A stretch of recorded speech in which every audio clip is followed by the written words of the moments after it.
came from my father. But I knew what the soul behind the face in the mirror was capable of, and what it had done to Faery, to its family, to everyone it had cared for, still made me sick to my stomach. Today, they call me the Forgotten King. My real name is Kieran, son of Meghan Chase, the Iron Queen, and not long ago, I nearly destroyed the entire Never Never. As I slipped out the manor doors into the courtyard, the city of Touchstone was quiet, but it was always quiet. Being made literally of shadows, the Forgotten were a silent group, able to glide up walls and through cracks in the floor without a thought. The city reflected this.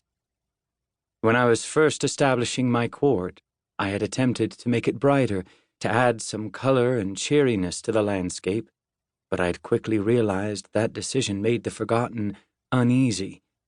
They liked the darkness, were comfortable in the gloom and shadows, and so, after a few days of my subjects slinking around like dogs with their tails between their legs, I gave in and let the darkness rule. Touchstone was now a city of mist, rock, and old Gothic buildings, where gargoyles perched on every corner and vampires would not be out of place. For my own sake, I allowed the sun to rise over Touchstone each day, even if only for a few hours. The Forgotten might be fairies of the darkness, but their king occasionally needed to feel the sunlight on his face, or he would have a mental breakdown.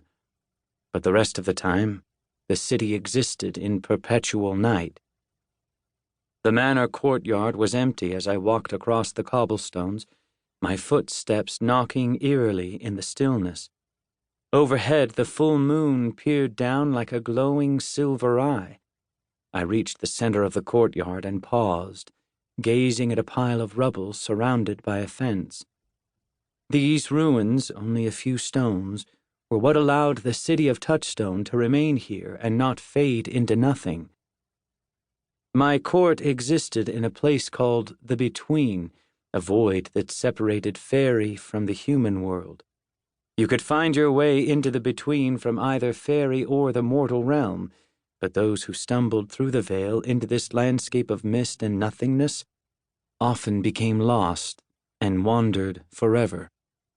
Within the Between, thoughts and emotions would sometimes manifest as physical things.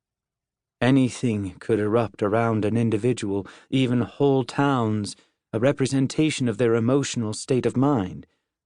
Those who could manipulate the Between could create nearly anything they wanted.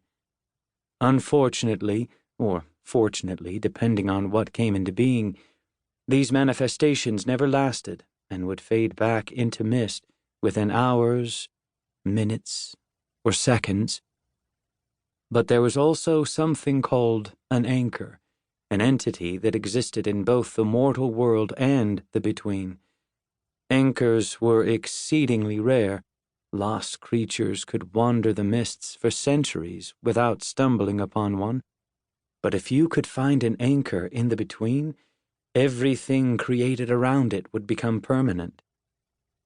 I gazed at the pile of stones, Touchstone's anchor, as painful memories stirred.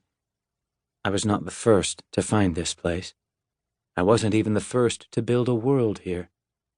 I had torn down what I could and built my court on the bones of the previous owner's domain, but I still saw echoes of her influence wherever I went, a constant reminder of my betrayal.